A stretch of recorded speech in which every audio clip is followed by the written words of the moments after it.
tenu tout au long de ce travail, réalisé au sein du laboratoire de biochimie, environnement et agroalimentaire à la faculté des sciences et techniques de Mohamedia. La thèse que je soumets à la discussion du jury s'intitule La valorisation des déchets de l'industrie agroalimentaire par le procédé de transformation et optimisation par les plantes de mélange. Cette présentation va débuter par une introduction générale du sujet.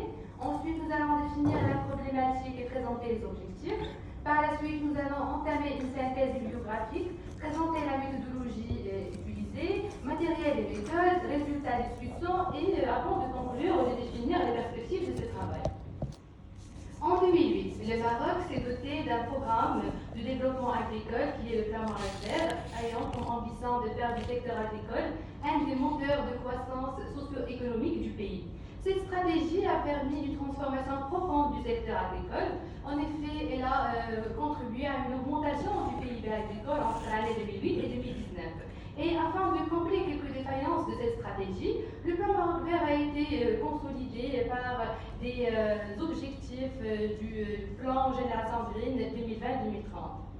Le secteur agroalimentaire marocain, il est considéré comme le premier secteur manufacturier. Il est caractérisé par une grande diversité d'unités de production alimentaire, telles que les conserveries des poissons, les industries sucrières, laitières, avicoles, les huileries. En fait, ces unités de production constituent une filière clé de l'amélioration de la sécurité alimentaire nationale et aussi de l'amélioration de l'économie marocaine. Et en parallèle avec la politique du plan Maroc vert, le secteur agroalimentaire marocain a connu une évolution économique considérable en contribuant pour 4% du PIB national, 30% du PIB industriel et aussi en contribuant pour des entrées de devises à travers les exportations. Suite à cette évolution, le secteur agroalimentaire génère de grandes quantités de déchets. Ces déchets sont estimés à environ 1,5 million de tonnes par an, dont 732 000 tonnes ce sont des déchets solides. Et selon le classement des unités de production alimentaire les plus génératrices de déchets au Maroc, ce sont les industries sucrières, les conserveries des poissons et des huileries, qui représentent les 3 premières branches d'activité les plus importantes comme source de déchets organiques. Alors, les déchets mal gérés posent des problèmes environnementaux, des impacts négatifs sur la santé des populations, sur le tourisme et sur la qualité de vie en général. Les déchets organiques industriels vont souvent en enfouissement et en incinération, ce qui entraîne un gaspillage de matière. Alors, afin d'éviter ce gaspillage, nous nous sommes dit qu'il existe quelque chose à faire derrière l'histoire de ces résidus organiques. À l'époque de nos grands-mères, des droits ont été plus ou moins organisés, comme le marc de café partait pour le jardinage, les pains ont été récupérés pour l'élevage de volailles et de bétail, et les épluchures ont été utilisées généralement pour enrichir les terres. Donc, nous voulons remettre ce que faisaient les anciens, extraire l'or de nos poubelles. Aujourd'hui, les quantités de déchets organiques au Maroc sont très importantes. Et la question qui se pose, comment ces déchets peuvent devenir des produits intéressants? Alors, à travers notre étude, nous proposons une voie de leur valorisation. Cette valorisation permettra d'abord de créer le lien entre les agriculteurs et l'urbain, de réduire les impacts environnementaux des industries agroalimentaires, préserver les ressources et développer l'économie circulaire du pays. Cette valorisation à grande échelle permettra de produire de nouvelles ressources. Alors, l'objectif principal de notre travail de thèse, c'est la transformation et la valorisation des déchets d'une partie de l'industrie agroalimentaire par une méthode biologique innovante qui est la biotransformation. Elle ressemble à la fermentation en milieu solide, inclut l'utilisation des micro-organismes spécifiques, des levures et des champignons qui ont un fort pouvoir acidifiant et fermentatif qui vont réaliser la conversion naturelle des déchets par leur métabolique biologique. Et les déchets sont combinés entre eux afin d'équilibrer les formulations en termes d'apport carbone, azote, phosphore pour produire des mélanges à grande valeur ajoutée utilisables en agriculture et en aviculture. Alors, les déchets organiques connaissent une grande valorisation dans le monde de dégradation biologique, comme le compostage et la méthanisation. Ce sont des modes de traitement qui aboutissent à une valorisation agricole, comme le compost pour le compostage, et valorisation énergétique, comme le biogaz pour la méthanisation. Nous avons opté la biotransformation pour le traitement des déchets organiques. Cette biotransformation ressemble à la fermentation en milieu solide. Elle est basée sur la transformation des produits organiques en présence d'oxygène et sous action synergique des micro-organismes. La biotransformation indique qu'il faut, pour obtenir des produits intéressants, il faut d'abord équilibrer la composition élémentaire des mélanges de départ, qui servent à la fois de support et de substrat. Et donc une source de carbone, de nutriments, et aussi une matrice solide qui est adaptée aux micro-organismes utilisés. Il faut assurer une bonne humidité. La biotransformation se déroule en absence d'eau et ce sont les substrats qui doivent posséder suffisamment d'humidité pour assurer l'activité métabolique. Concernant l'aération, nous n'avons pas de contraintes. Les micro-organismes utilisés étant capables d'être en contact avec l'oxygène d'air, mais il est nécessaire d'appliquer un passage permanent pour augmenter ce contact et pour renouveler l'air. Le pH de la biotransformation n'est pas ajusté ou bien maintenu par l'ajout des acides ou des bases. Concernant la température, c'est une température ambiante, elle est proche de 20 degrés Celsius. Le choix c'est basé pour des raisons économiques, pour minimiser les coûts. Donc toutes ces conditions sont nécessaires à l'activité de l'agent de biotransformation utilisé et ce sont des conditions normales. Donc notre méthode, c'est une méthode originale, naturelle, écologique et économique. Après avoir déterminé les conditions optimales de la biotransformation, il est nécessaire de détecter le taux de cette biotransformation. Le taux dépend d'abord de la nature de formulation, l'agent de conversion et aussi le temps de la biotransformation. Concernant les agents de conversion, nous avons choisi dans cette étude l'utilisation des levures, les Saccharomyces cerevisiae et les champignons, les Aspergillus niger. Le choix est basé sur leur fort pouvoir fermentatif, leur facilité de culture, leur rendement élevé et aussi l'absence de la production des métabolites indésirables. Alors, nous passons à la deuxième partie matériel et méthode. Un certain nombre de déchets et sous-produits d'une partie de l'industrie agroalimentaire a été choisi pour leur traitement par la biotransformation. Les déchets de base, ce sont les déchets de sardines. Le Maroc est le premier producteur de la sardine de qualité supérieure et le leader sur le marché international de la sardine en conserve. Et une grande partie de cette production fait l'objet d'une transformation industrielle avant d'être utilisée en alimentation. Ce procédé industriel engendre de grandes quantités de déchets de sardines qui sont riches en substances organiques et minérales. Mais malheureusement, ils ont un rapport de carbone-azote qui est faible. Donc nous avons pensé à corriger ce rapport carbone-azote par l'association des déchets de sardines à la mélasse sucrière, un sous-produit issu du raffinage de sucre, utilisé comme source importante de carbone et riche en sels minéraux et en vitamines. Nous avons aussi eu recours aux écumes sucrières, levure résiduelle brassicole, les pelures de pommes de terre et les marcs de raisin comme source importante et abondante en phosphore et en potassium. Donc ce sont également des éléments qui sont importants. Donc les déchets et les sous-produits que nous avons choisis pour cette étude, vu leur contenance en éléments nutritifs, leur abondance, leur quantité, représentent toutes les qualités pour construire un modèle d'étude pour leur réutilisation et leur valorisation. Néanmoins, ils ne subissent aucun traitement spécifique valorisant et des fois sont utilisés pour la production des biofertilisants ou bien la production des aliments pour animaux, mais à titre marginal et de façon traditionnelle. Notre procédé de biotransformation débute après l'opération de la collecte des déchets. Donc après avoir récupéré les déchets depuis les industries concernées, ils ont subi un broyage, une caractérisation nutritive et ont été utilisés directement afin de préserver leur qualité nutritionnelle et microbiologique. Et pour concevoir une mixture équilibrée à 3 composantes, nous avons utilisé les plantes de mélange. Les mélanges préparés ont été inoculés par une fraction stable de 1% de l'agent de biotransformation, ont été incubés à température ambiante pendant 2 semaines et pendant cette période, ils ont été suivis par des paramètres de contrôle qualité pour vérifier leur stabilisation. Et à la fin de la stabilisation, à la fin de la période préconisée de 2 semaines, ils ont subi un séchage de 120 degrés Celsius pendant 4 heures avant d'être valorisés. Alors, pour savoir et chercher les proportions des constituants de façon d'avoir une réponse maximale, il nous a semblé intéressant d'utiliser les plans de mélange. Ils sont convenables aux produits nécessitant plus qu'un ingrédient. Pour cela, nous avons utilisé un ternaire équilatéral. Le nombre de facteurs, c'est 3. La première composante, les déchets de sardines, utilisés comme source d'azote. La deuxième composante, c'est la mélasse sucrière, utilisée comme source de carbone. Et une troisième composante pour une source de potassium et de phosphore. Elle varie selon la nature du déchet utilisé. Alors, donc les sommets représentent les mélanges monocomposés par l'une de 3 composantes. Les arêtes représentent les mélanges binaires. Et pour mieux cerner le domaine expérimental de façon d'avoir des mélanges haut poires qui sont équilibrées en termes de rapport carbone-azote, nous avons les composantes sont soumises à des contraintes explicites individuelles. Plus 50% de déchets de sardines et plus 12,5% de déchets de mélasse. Les déchets de sardines sont les plus abondants, donc nous avons jugé que la fraction la plus faible relative à leur introduction dans les mélanges, c'est de 50%. Et concernant la mélasse sucrière, elle permet l'amélioration de ce rapport carbone-azote. Et en se basant sur des études déjà menées par notre laboratoire, une fraction de mélasse qui est inférieure à 10% était non significative.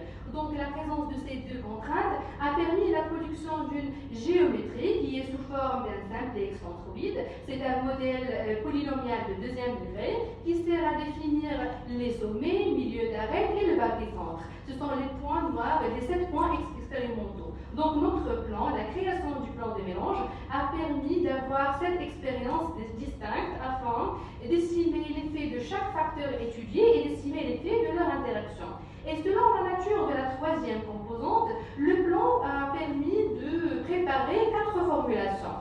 La première formulation contient les écumes sucrières comme troisième composante, la deuxième contient les levures résiduelles brassicoles, F3 contient les pelures de pommes de terre et F4 contient les marques de raisin. Et les mélanges préparés selon les fractions proposées par le plan des mélanges ont été suivis par des paramètres de contrôle qualité, des paramètres physico-chimiques, nutritionnels et par le contrôle microbiologique. L'objectif, c'est de juger l'état d'avancement de la biotransformation et de juger les mélanges biotransformés pour déterminer la meilleure formule avec une biotransformation favorable vers la production d'un mélange à grande valeur ajoutée. Les mélanges qui présentent les meilleurs résultats sont soumis à des tests de confirmation d'intérêt. Parmi eux, le test de croissance de poulet de chair sur la souche COP 500 et le test de viabilité sur les cultures d'orge sur la souche Ordéon vulgaire. Alors, nous passons à la troisième partie, résultats et discussions. La caractérisation nutritive des substrats, c'est une étape très importante dans notre étude. Elle permet de donner une idée sur la composition biochimique et nutritionnelle des substrats utilisés. Et la caractérisation que nous avons réalisée montre une différence de teneur entre les substrats, les teneurs en éléments nutritifs et en minéraux. Donc nous avons proposé la mixture des substrats pour équilibrer le rapport carbone-azote des mélanges au départ, pour avoir un bon démarrage, pour orienter favorablement notre biotransformation. Et pour observer et mesurer l'évolution de la biotransformation entre l'état initial et l'état final, entre le J0 et le J15, nous avons mesuré des facteurs cinétiques pour savoir à quel moment les compositions, les 7 expériences des 4 formulations ensemencées par les saccharomyces stérilisées, de savoir à quel moment elles sont stables, nous avons mesuré d'abord le premier facteur cinétique qui est le pH. La figure montre l'avancement du pH de toutes les compositions de la première formulation qui consiste à l'utilisation des écumes sucrières comme troisième composante. Alors les résultats montrent que toutes les compositions ont débuté par des valeurs de pH comprises entre 6,26 et 7,35 et à la fin, les compositions ont atteint des valeurs de pH comprises entre 6,29 et 7,60. En effet, toutes les valeurs de pH de toutes les formulations sont idéales puisque les bactéries et les levures qui interviennent dans les procédés de biotransformation ont un pH optimal qui est compris entre 5 et 8,5. Et nous avons remarqué qu'à partir du 13e jour, les mélanges ont présenté une stabilité de pH. Alors, concernant le deuxième facteur cinétique, qui est la conductivité électrique, elle est exprimée en millisiemens par centimètre. Son évolution en fonction du temps montre qu'une augmentation de conductivité, ceci est sans doute dû à l'accroissement des formes ioniques dans les mélanges durant notre biotransformation.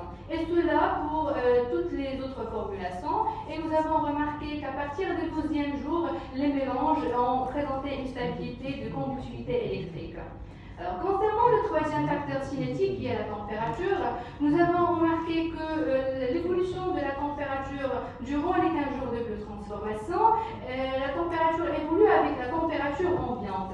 Et nous avons constaté que les variations de la température entre les différents mélanges comme non significatives, c'est de l'ordre de 2 à 3 degrés Celsius, donc l'absence de toute augmentation considérable ou toute diminution considérable de température témoigne de la bonne maîtrise pratique de la température par notre processus. Alors, le dernier paramètre, c'est la matière sèche. Également, c'est un paramètre très important du point de vue réglementaire, technologique et analytique. résultats doivent être exprimés par rapport à une base fixe qui est la matière sèche dans notre étude. Alors nous avons remarqué que les compositions ont connu une augmentation légère de la matière sèche et pour toutes les formulations. Cette augmentation est sans doute due à la perte d'eau par évaporation et nous avons remarqué qu'à partir du 12e jour, les mélanges ont présenté, plutôt les formules F1 et F2 ont présenté une stabilité des matières sèches et c'est qu'à partir du 8e jour, les formulations F2 et F3 ont présenté la stabilisation de la matière sèche. Donc, quels que soient les déchets utilisés, quelles que soient les fractions des déchets, notre biotransformation a permis l'obtention des produits qui sont stables dans un temps meilleur et sont additifs qui activent le processus. Alors, après avoir déterminé le taux de la biotransformation, maintenant nous allons passer à la détermination de l'effet de formulation. Dans cette partie, nous allons présenter les résultats de biotransformation des 4 formulations. Nous allons commencer par la première formule, qui consiste à l'utilisation des écumes sucrières en 3e composante. En effet, toutes les formulations sont transformées par les Saccharomyces stérilisés. Et le tableau montre les fractions des 3 ingrédients qui sont soumis à des contraintes proposées par notre plan de mélange déjà créé. Alors, nous allons commencer par l'évolution des paramètres nutritionnels. Alors, concernant le phosphore minéral, la figure montre les teneurs de phosphore minéral final exprimées en milligrammes par 100 grammes en fonction des teneurs en phosphore minéral initial. Les résultats montrent que c'est la composition M5 qui a présenté la teneur la plus élevée en phosphore minéral à la fin. Cette composition elle est riche en déchets de sardines et écumes sucrières. Donc nous avons constaté que les déchets de sardines avec les écumes améliorent le taux du phosphore minéral. Alors, concernant l'azote total exprimé en pourcentage, il a suivi le même sens de celui du phosphore minéral, à l'exception de la composition M3 qui a connu une diminution. Cette composition elle est dépourvue des écumes sucrières, c'est un mélange binaire, et nous avons remarqué que ce sont les compositions M5 et M7 qui ont présenté les teneurs les plus élevées à la fin de l'azote. Ces compositions contiennent les 3 ingrédients, donc les déchets de sardines avec les écumes et la mélasse permettent d'enrichir les mélanges en azote. Aussi, les teneurs sont dues, la différence des teneurs est due au taux de la décomposition de la matière. Plus la matière organique est minéralisée, plus les teneurs en phosphore et en azote vont dans les mélanges. Alors, concernant le potassium, la figure montre que les compositions M1, M3, M6 présentent les teneurs les plus faibles en potassium initial et en potassium final par rapport aux autres mélanges. En effet, ces compositions, ce sont des mélanges binaires dépourvus des écumes sucrières. Et pour les autres mélanges, nous avons remarqué que le potassium est conservé dans les mélanges qui sont ternaires, qui contiennent les 3 ingrédients à la fois. Concernant le rapport carbone-azote, normalement en fin de mûrissement, le rapport carbone-azote doit être situé entre 10 et 25, le CMF. Donc les mélanges sont matures, à l'exception de la composition M4 qui a exprimé un rapport carbone-azote qui est faible. Alors, ces résultats traduisent la bonne et rapide maturité des mélanges. Cela est dû au bon démarrage, le rapport carbone-azote qui est équilibré au départ. Et aussi, il est à noter que le rapport carbone-azote, normalement, il décroît lors de la dégradation de la matière organique, mais nous avons remarqué que la composition M3 qui a connu une augmentation du rapport carbone-azote, mais à la fin, cette composition a atteint un rapport carbone-azote qui est normal. Cette augmentation est sans doute due à la forte diminution d'azote que nous avons présentée précédemment. Concernant le taux protéique exprimé en pourcentage, nous avons remarqué que toutes les compositions ont connu une augmentation du taux des protéines totales. Et ce sont les compositions M5 et M6 qui ont exprimé les teneurs les plus élevées en protéines. Concernant la matière grasse, ce sont les compositions M2, M3, M6, ce sont les seules qui ont connu une diminution de matière grasse. Cela peut être attribué au métabolisme lipidique, peut être dû à la dégradation des acides gras à chaîne courte et leur incorporation dans d'autres substances. Et nous avons remarqué que les formules M5 et M7 qui ont exprimé les teneurs les plus élevées en matière grasse à la fin. Donc, la biotransformation des mélanges qui sont à base de déchets de sardines, leur biotransformation par les Saccharomyces cerevisiae permet la conservation des protéines et des lipides.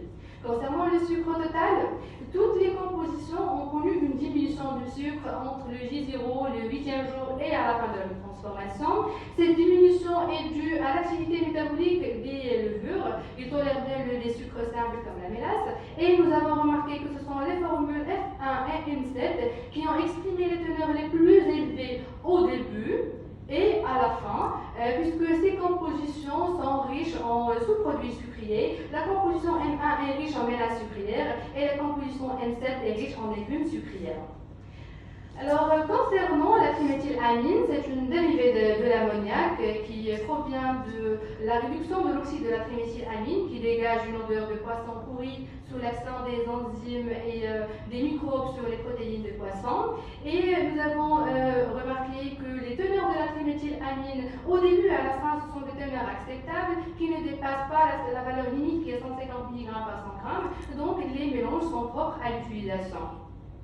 Concernant le contrôle microbiologique, n'a montré aucune existence des staphylococcus et des salmonelles ni au début ni à la fin de la biotransformation. Cependant, Escherichia coli et Streptococcus ont apparu au début, mais ils ont disparu à la fin.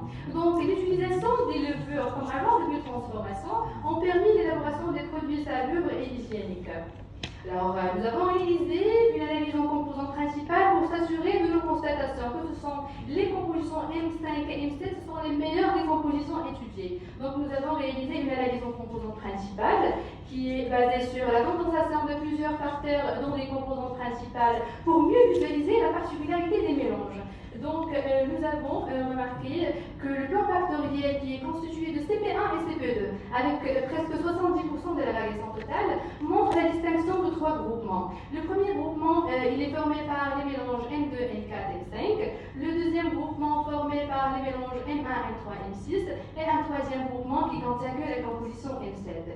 Pour les résultats qui sont relatifs aux variables, nous avons remarqué que ce premier groupement, il est corrélé avec les protéines, le phosphore et le potassium, que la composition M7 elle est corrélée avec la matière grasse, avec l'azote et avec le carbone. Les autres mélanges se trouvent anticorrélés avec ces éléments essentiels. Donc cela prouve statistiquement les premières constatations que les mélanges binaires sont de qualité médiocre et que la composition M5 et M7 sont particulières et sont intéressantes.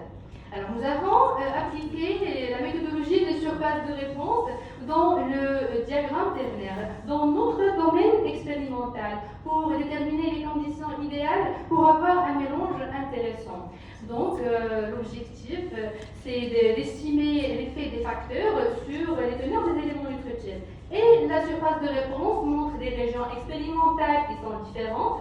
En effet, ici, pour le phosphore, nous avons la région qui est en rouge foncé, enregistre des teneurs en phosphore supérieures à 28 mg par 100 g, et la zone en vert foncé enregistre les teneurs de phosphore inférieures à 12 mg par 100 g. Donc, la zone qui nous intéresse dans cette étude, c'est la zone en rouge foncé pour les paramètres essentiels.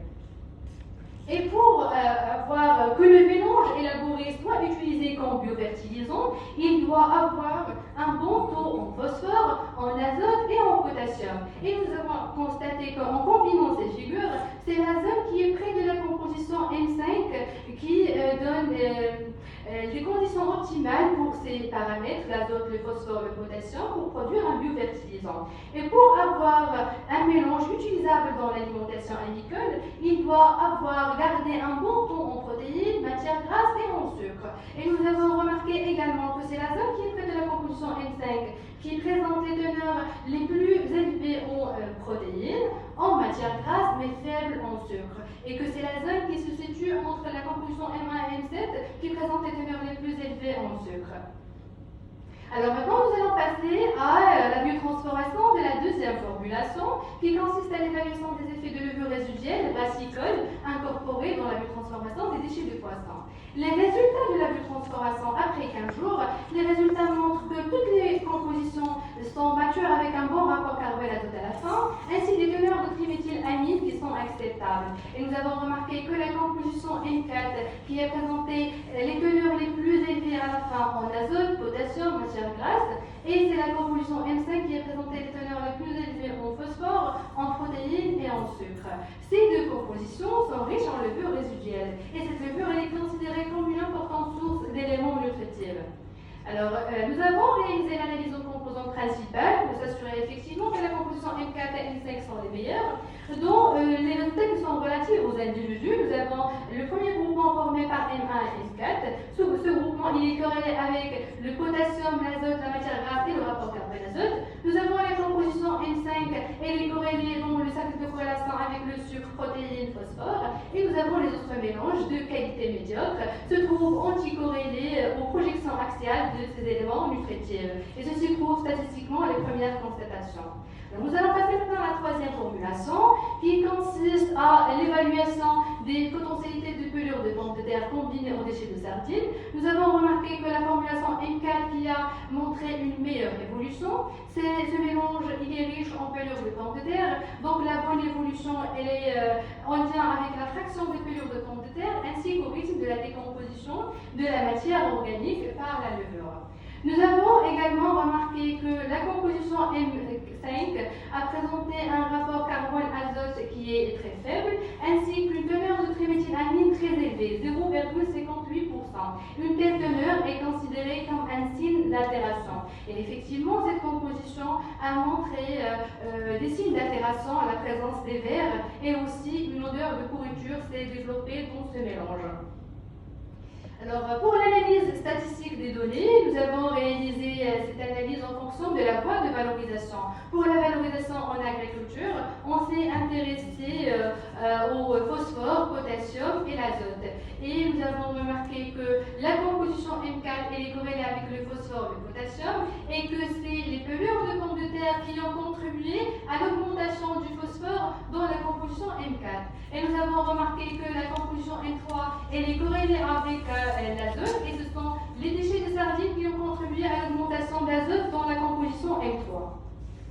Alors, concernant la voie en alimentation animale, nous sommes intéressés aux protéines, sucres et matières grasses. Les résultats relatifs aux individus montrent que les compositions M3 et M6 sont corrélées avec les protéines et les autres mélanges sont corrélés avec les sucres et la matière grasse. Donc, effectivement, la composition M4 est intéressante. Elle peut être utilisée en alimentation animale et en agriculture comme fertilisant. Alors maintenant, nous allons passer à la biotransformation de la quatrième formulation, qui consiste au couplage de mélanges ternaires de marc de raisin et de mélasse sucrière dans le procédé de biotransformation des déchets de sardines. Les résultats montrent que toutes les compositions sont matures avec un bon rapport carbone-azote à la fin, que les compositions M4 et M7 présentent une meilleure évolution ainsi que les teneurs les plus élevées en nutriments. Alors, ces compositions, déjà le marc de raisin seul, il présente un faible intérêt azoté et phosphoré, mais son incorporation dans nos mélanges a permis d'accroître les éléments nutritifs. Alors, pour l'analyse statistique des données, nous avons remarqué que effectivement la composition M4 est meilleure, elle est corrélée avec tous les éléments essentiels et que ce sont les marcs de raisin qui ont favorisé l'augmentation de l'azote, potassium et le phosphore. Le deuxième groupement formé par les mélanges M2, M1, M7 sont corrélés avec le sucre et le carbone organique total, donc leur qualité est médiocre. Les autres mélanges sont corrélés qu'avec les protéines. Donc la composition M4 c'est la meilleure des compositions étudiées dans cette formulation. Donc, un récapitulatif de la biotransformation des 4 formulations. Notre biotransformation a permis d'obtenir des mélanges qui sont stables, matures, riches en éléments nutritifs et hygiéniques. Les formulations de levure résiduelle et de marc de raisin présentent des fortes teneurs en protéines et en sucre.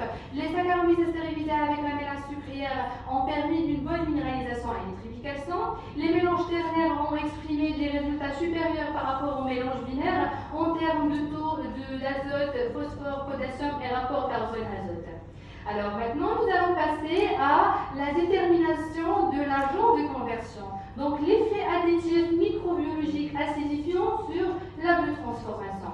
Nous avons choisi pour cette étude 3 mélanges issus des 3 formulations déjà étudiées. Ces mélanges seront l'objet d'une biotransformation à la fois par 1% de Aspergillus niger et de 1% de Saccharomyces stérilisés. Ils ont été préparés, incubés et suivis par des paramètres de contrôle qualité afin de déterminer l'agent de conversion qui permettra une évolution meilleure à notre biotransformation. Alors, les résultats des paramètres physico-chimiques, à la fin, les résultats montrent que les formules qui sont ensemencées par les aspergillus niger, qui ont présenté une meilleure stabilisation en termes de pH, conductivité, matière sèche, et cela est dû à l'effet biocatalytique rapide des aspergillus niger par rapport aux Saccharomyces cerevisiae. Concernant les paramètres nutritionnels, pour l'azote total, le taux d'azote total à la fin, exprimé en pourcentage dans les 6 formulations, nous avons remarqué que ce sont les formules qui contiennent les aspergillus niger qui ont présenté les teneurs les plus élevées en azote. Et concernant le phosphore minéral, nous avons remarqué que c'est la formule F3, les deux formules F3 qui ont présenté les teneurs les plus élevées en phosphore, et ce pour les deux souches. Concernant le rapport carbone-azote, ce sont les formules qui contiennent les Saccharomyces cerevisiae qui ont présenté les meilleurs rapports carbone-azote à la fin. Donc, pour le taux des protéines, des sucres et des matières grasses, nous avons remarqué le taux de ces éléments exprimés en pourcentage. Nous avons remarqué que ce sont les formules qui contiennent les aspergillus niger qui ont présenté les teneurs les plus élevées, ainsi que la formule F1 qui contient les écumes sucrières ensemencées par les Saccharomyces cerevisiae qui ont présenté les teneurs les plus élevées en protéines. Et concernant le sucre total et la matière grasse, nous avons remarqué que les formules qui contiennent les Saccharomyces cerevisiae qui ont présenté les teneurs les plus élevées. Donc, cette étude comparative montre que la production des éléments nutritifs elle est optimale pour les deux souches. Les éléments nutritifs sont en relation avec la souche et aussi avec la nature du milieu, et que ce sont les Saccharomyces cerevisiae qui ont montré un profil en biomasse meilleur. Alors, les mélanges qui présentent les meilleurs résultats, pour s'assurer de leur qualité fertilisante et alimentaire, nous avons réalisé des tests pilotes semi-industriels. Le premier test, c'est le test de croissance des poulets de chair. Nous avons choisi pour cette étude d'utiliser la composition M4 issue de la deuxième formulation, qui contient les levures résiduelles brassicoles. Cette composition elle est riche en protéines et matières grasses. Et nous avons réalisé le dosage d'histamine et des aflatoxines dans la formule biologique. Les valeurs sont inférieures à la limite de détection. Donc notre composition M4, c'est une composition qui est propre à la consommation animale en n'opposant aucun risque sanitaire et aucun trouble allergique. Et afin de répondre aux besoins des poulets de chair, nous avons ajusté les concentrations des éléments nutritifs dans notre formule pour corriger les teneurs des sucres dans notre formule biologique. Nous avons ajouté la farine d'orge et les coquilles des œufs. Et ce mélange a servi comme aliment d'un lot de 10 poulets de chair. C'est le lot AB.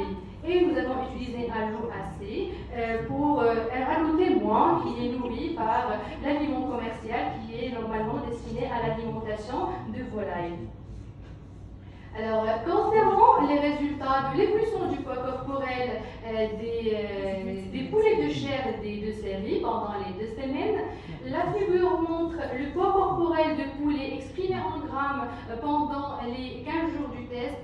La mesure était d'une façon quotidiennement, nous avons mesuré le poids corporel et les résultats montrent que les deux lots ont présenté une évolution du poids corporel. Et nous avons considéré plutôt le gain du poids corporel correspondant à un autre lot, le lot nourri par l'aliment biologique, témoigne de la bonne fiabilité de notre produit vis-à-vis son apport nutritif. Et le lot nourri par l'aliment commercial a présenté des résultats supérieurs.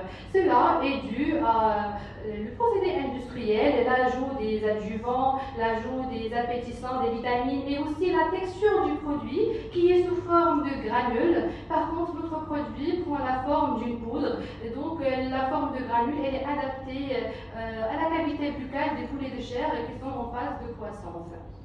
Il est à noter qu'aucune mortalité n'a été enregistrée durant cette expérimentation et les résultats sont satisfaisants, permettent de développer un ingrédient à base de ingrédients pour aliments avicoles à base de déchets et sous-produits organiques biotransformés.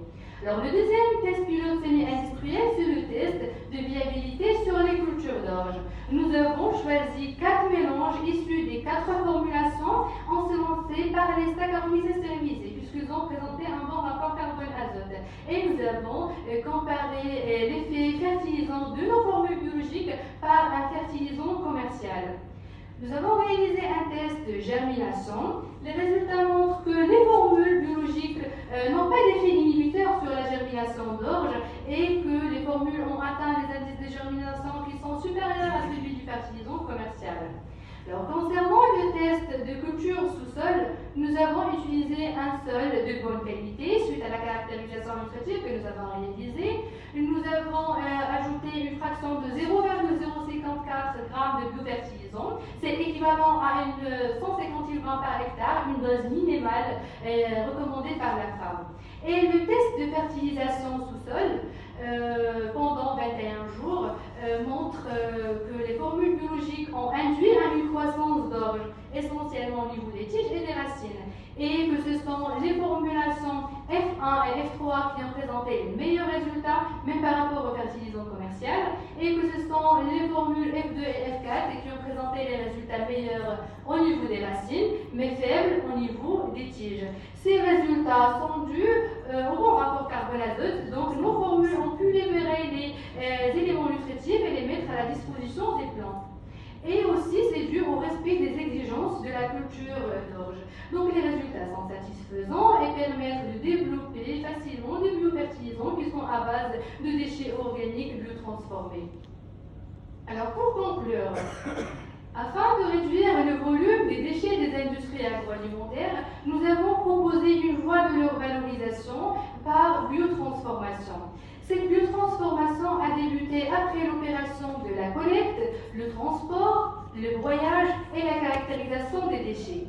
Et la démarche qui a prévalu pour la mise en œuvre, la mise au point de ce processus s'appuie sur l'optimisation des conditions de déroulement de la biotransformation par les plans de mélange. Et la biotransformation que nous avons réalisée montre qu'il est possible de réaliser facilement, dans un temps optimal et à faible coût, des produits à grande valeur ajoutée qui sont naturels, stables, matures, riches en nutriments, utilisables comme biofertilisants et comme ingrédients pour aliments avicoles. Notre biotransformation montre qu'il est possible de réutiliser ce qui est considéré déchets et obtenir des produits de qualité, des produits à grande valeur ajoutée. Alors, à partir des mixtures équilibrées des déchets étudiées par les plantes de mélange, à partir des agents de conversion que nous avons choisis pour cette étude, les Saccharomyces cerevisiae et les Aspergillus niger, à partir des résultats satisfaisants des tests pilotes semi-industriels, le test de fertilisation sur l'orge et test de croissance des poulets de chair, notre biotransformation, c'est une alternative simple à la dépollution de l'environnement et à la production de nouvelles matières premières. Et comme perspective, nous suggérons d'élargir la gamme des déchets fermentescibles, notamment les déchets de volaille, de passer à la valorisation à l'échelle industrielle par la réalisation des essais agronomiques au champ, la réalisation des essais isotechniques aux unités d'élevage, de doser les métaux lourds, les vitamines et les acides aminés, d'améliorer les propriétés organoleptiques des produits biotransformés et de réaliser une étude sur l'enrobage des produits pour une valorisation en pisciculture. Et merci de votre attention. Merci Madame Dunia. Donc, d'avoir respecté le temps, vous êtes à 38 minutes. Donc, vous avez parfaitement respecté votre temps. Et là, c'est dur. Oui. Moi, je voudrais applaudir.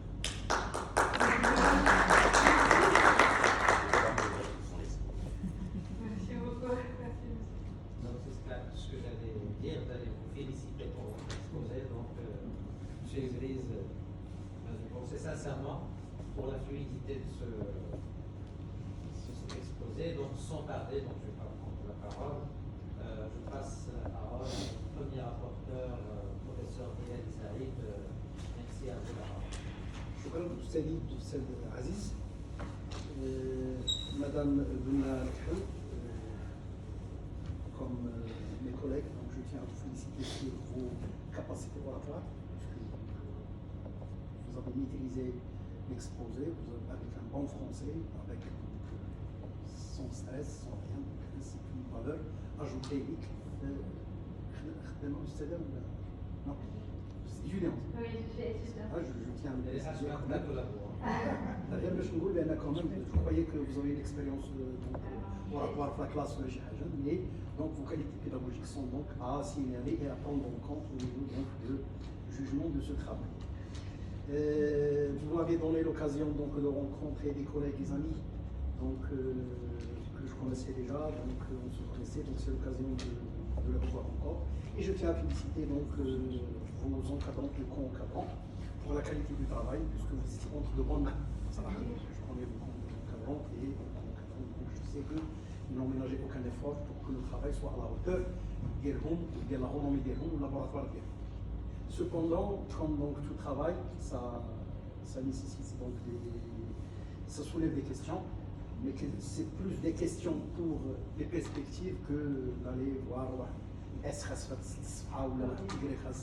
ce n'est pas ça mon objectif, puisqu'on peut parler de l'avenir, non pas donc. La petite remarque que j'ai au niveau du titre de votre mémoire, ça me pose un problème. Généralement,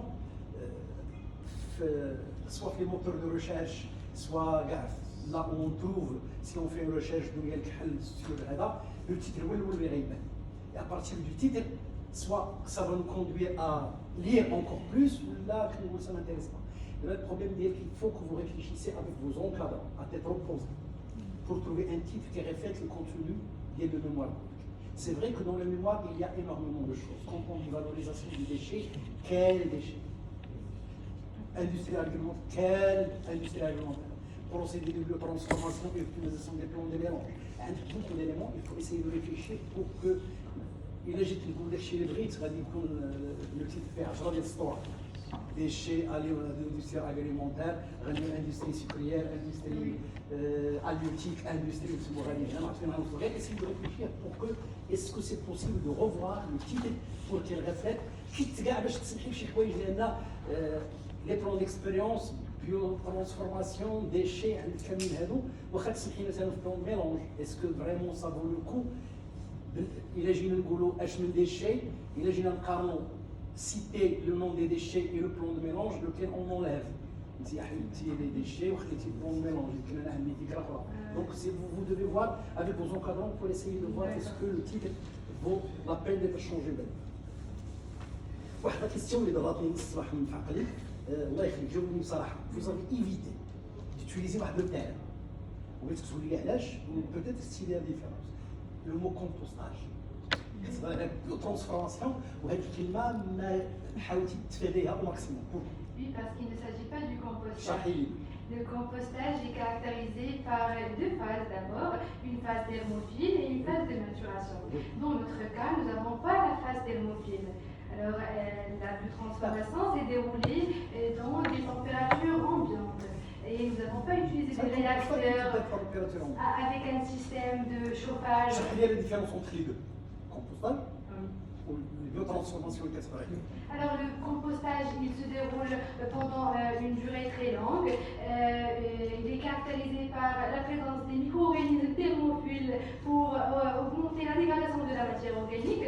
Puis l'épuisement de la matière organique permet la disparition et la raréfaction de la matière organique, permet la disparition des micro-organismes thermophiles et apparaissent les micro-organismes mésophiles pour la maturation. Dans notre cas, ce sont les micro-organismes que nous avons ajoutés qui vont jouer le rôle de la conversion de ces déchets pendant les 15 jours. Pour les micro-organismes endogènes, oui exactement, ils peuvent contenir, ils contiennent des micro-organismes endogènes, mais ce sont les micro-organismes que nous avons ajoutés, les levures et les champignons, qui ont un fort pouvoir acidifiant et fermentatif en inhibant les micro-organismes qui peuvent être pathogènes et qui peuvent nuire à notre biotransformation. Donc la biotransformation, elle est maîtrisée et orientée par les souches que nous avons utilisées. Ce n'est pas un processus aléatoire par des micro-organismes endogènes. C'est un test des produits finis بأن ما فيش les agents pathogènes. Nous avons choisi 4 souches bactériennes qui sont présumées pathogènes.